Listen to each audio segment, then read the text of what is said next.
यहाँ पे आप देखेंगे हमारा एचपी का लैपटॉप मदरबोर्ड है और इसके अंदर मैं आपको दिखाऊंगा जो हमारे बैटरी कनेक्टर पे सीरियल क्लॉक और सीरियल डेटा होती है वहाँ पे क्या वोल्ट बनती है, और जो हमारी बैटरी डिटेक्शन की पिन होती है वहाँ पे क्या वोल्ट बनती है, और हम इनको कैसे पहचानेंगे। तो मैं इसको जूम करके दिखाता हूँ आपको। जैसे कि आप देख रहे हैं यहाँ पे हमारा बैटरी कनेक्टर में बैटरी लगा हुआ है, तो मैं अभी आपको उसकी वोल्टेज चेक करके दिखाता हूँ मल्टीमीटर से। देखिए यहाँ पे मैं मल्टीमीटर को वोल्टेज की रेंज पे रख लेता हूँ और आप देखेंगे यहाँ पे अभी हमने डीसी कनेक्टर लगा रखा है इसके अंदर, और मल्टीमीटर की एक तार को मैं ग्राउंड पे रख लेता हूँ और आप देखेंगे यहाँ पे हमारी जो इस समय वोल्टेज बन रही है वो 16 वोल्ट के आसपास है। मैं आपको दिखाता हूँ थोड़ा सा, देखेंगे यहाँ पे जो हमारे अडेप्टर बैटरी कनेक्टर पॉजिटिव है वहाँ पे हमें 16 वोल्ट मिल रही है इन दो पिनों पे। और आप देखेंगे हमारी एसएम डेटा और एसएम क्लॉक की पिन है, जब बैटरी लगी है तब भी हमें यहाँ पे वोल्टेज मिल रही है। और आप देखेंगे एक पिन हमारी एनसी है और ये हमारी बैटरी डिटेक्शन की पिन है। आप देखिए यहाँ पे ये वाली पिन हमारी बैटरी डिटेक्शन की पिन है, इस समय 0 वोल्ट आ रही है क्योंकि बैटरी लगी है। जैसे ही मैं बैटरी को निकालूंगा तो यहाँ पे मेरी वोल्ट 3.3 वोल्ट आ जाएगी और आप देखेंगे ये दो पोल मेरी नेगेटिव की हैं। तो अब आपको मैं दोबारा से दिखाता हूँ। देखिए यहाँ पे मुझे 16 वोल्ट मिल रही है बैटरी की पॉजिटिव वोल्ट, इस समय बैटरी चार्ज हो रही है। ये मेरी एसएम डेटा एसएम क्लॉक की पिन है, दोनों पे ही बैटरी लगने पे भी 3.3 वोल्ट होगी और निकालने के बाद भी 3.3 वोल्ट होगी। और ये मेरी एनसी की पिन है और ये मेरी बैटरी डिटेक्शन की पिन है। देखिए जैसे ही मैं यहाँ से बैटरी को रिमूव करूँगा तो यहाँ पे मेरी 3.3 वोल्ट आ जाएगी। देखेंगे आप, ये देखिए मैंने बैटरी रिमूव कर दी और यहाँ पे मेरी 3.3 वोल्ट आ गई। और आपको मैं दोबारा से दिखाता हूँ। देखिए जहाँ पे मेरी बैटरी चार्जिंग की वोल्टेज थी वहाँ पे अब 3.25 वोल्ट आ गया है क्योंकि बैटरी डिटेक्शन नहीं हो रही है और यहाँ पे अब बैटरी चार्जिंग वोल्ट नहीं बनेगी।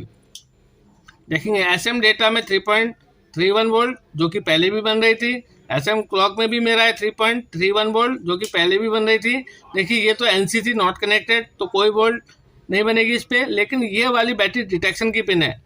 तो यहाँ पे अभी हमारी आईओ को कंफर्म हो गया है कि इसमें बैटरी नहीं है, तो चार्जिंग उसने बंद कर दी। तो देखिए जैसे ही मैं इसको कनेक्ट करूँगा तो ये बोल्ट मेरी बैठ जाएगी। देखिए बोल्ट 0 हो गई है।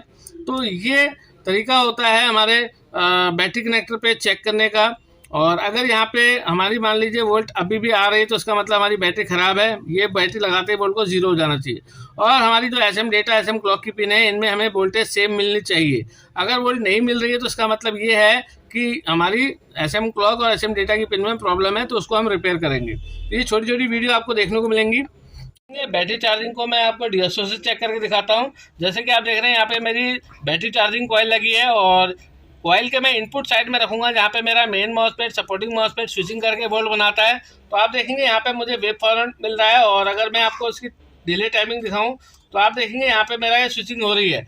और कॉइल के अगर मैं आउटपुट में रखता हूँ जो मेरी बैटरी से जुड़ा हुआ है तो आप देखेंगे बैटरी का स्ट्रेंथ ये है। देखेंगे अभी यहाँ पे मैं लगा रहा हूँ तो यहाँ पे करीब 16 से 17 वोल्ट आएगी। दिखाता हूँ मैं आपको। देखेंगे यहाँ पे 16 से 17 वोल्ट बन रही है क्योंकि यहाँ पे मैंने 10 वोल्ट पर डिवीजन पे रखा हुआ है। तो यहाँ पे इस समय मेरी जो वोल्टेज बन रही है देखेंगे यहाँ पे एक डिवीजन को पार कर गया है और करीब 13 वोल्ट के आसपास बन रहा है। और आप देखेंगे जो इसका एसएम डेटा एसएम क्लॉक की पिन है अगर मैं यहाँ पे रखता हूँ तो मैं इसको ऑटो सर्च कर लेता हूँ। देखेंगे यहाँ पे ये मेरी बैटरी चार्जिंग दिख रही है। देखेंगे जब मैं एसएम डेटा एसएम क्लॉक से हटा लेता हूँ तो देखेंगे यहाँ पे मैं इसका बैलेंसिंग कर लेता हूँ। देखेंगे यहाँ पे सेंटर पे ले लिया है। जब मैं इसके क्लॉक पे रखता हूँ उसको तो देखेंगे ये जो बन रहा है ये दिखा रहा है डेटा, यानी कि क्लॉक और डेटा को दिखा रहा है। देखेंगे मैं दूसरी पिन पे रखता हूँ, देखेंगे ये ट्रेवल कर रहा है। देखेंगे इसका मतलब है क्लॉक और डेटा आ रहा है और ये आईओ के साथ कम्युनिकेट कर रही है हमारी बैटरी। और आप देखेंगे जब मैं यहाँ से अडेप्टर को निकाल लेता हूँ, देखिए जब मैं यहाँ से अडेप्टर को निकाल लूँगा तो देखेंगे यहाँ पे अभी 3.3 वोल्ट का स्ट्रेंथ आ जाएगा। देखेंगे अभी भी कम्युनिकेट हो रहा है और ये थोड़ी देर के बाद देखेंगे नॉर्मल हो गया। देखेंगे यहाँ पे अब इस समय जो है ये पर 1 वोल्ट डिवीजन पे है। देखेंगे 1 2 3 यानी कि 3 वोल्ट की स्ट्रेंथ आ गई है मेरी सीधी सीधी। और जैसे ही मैं इसमें अडेप्टर को कनेक्ट करता हूँ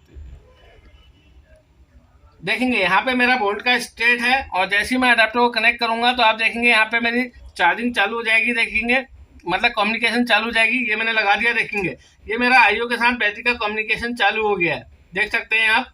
मैं इसका थोड़ा सा बढ़ा देता हूँ। ये देखेंगे ये मैंने बढ़ा दिया है और आप देखेंगे यहाँ पे इनकी कम्युनिकेशन चालू है। और अब मैं आपको इसकी स्विचिंग वाली दिखाता हूँ। देखेंगे जब मैं यहाँ पे इनपुट में रखता हूँ तो देखेंगे स्विचिंग हो रही है, यानी कि चार्जिंग कॉइल पे मेरी जो मेरी बैटरी चार्जिंग की कॉइल की इनपुट है वहाँ पे मुझे इस तरीके के वेव देखने को मिल रहे हैं। और जैसे ही मैं अडाप्टर को हटाता हूँ, देखिए मैंने अडाप्टर हटा दिया है तो यहाँ पे स्विचिंग बंद हो गई है। तो यहाँ पे जो है मेरे वेव खत्म हो गई है। और मैं अगर इसकी वोल्टेज आपको दिखाऊं, मैं इसको 5 वोल्ट पर डिवीजन पे कर दिया है। तो आप देख सकते हैं 5, 10, 15 यानी कि 15 वोल्ट के आसपास इस समय बन रहा है। तो मैं आपको मल्टीमीटर से भी चेक करा देता हूँ, इस समय देखेंगे। और इसको हम मल्टीमीटर से मेजर नहीं कर पाएंगे। देखिए एक तार को मैंने ग्राउंड पे रख लिया है, मल्टीमीटर को मैंने डीसी पे रख लिया है। तो देखिए 15 वोल्ट के आसपास मुझे दिखाई दे रही है। जबकि एसएम डेटा और एसएम क्लॉक पे मुझे मल्टीमीटर से केवल 3.3 वोल्ट चेक होगी। इससे मैं नहीं बता पाऊंगा कि इस समय मतलब कम्युनिकेट हो रहा है कि नहीं हो रहा है। तो आपने लैपटॉप में बैटरी चार्जिंग की प्रॉब्लम को सही से ओके करना है तो इसके लिए आपको डीएसओ की रिक्वायरमेंट होती है। तो इससे आप एग्जैक्ट बता पाओगे कि चार्जिंग आईसी और आईओ और बैटरी के बीच में कम्युनिकेट हो रहा है कि नहीं हो रहा है, सीरियल डेटा और serial clock. SM data, SM clock से मतलब होता है सिस्टम मैनेजमेंट बस डेटा और सिस्टम मैनेजमेंट बस क्लॉक। तो इस डीएसओ की मदद से हम इनको चेक कर पाते हैं। तो पूरा वीडियो देख लें। थैंक यू, धन्यवाद।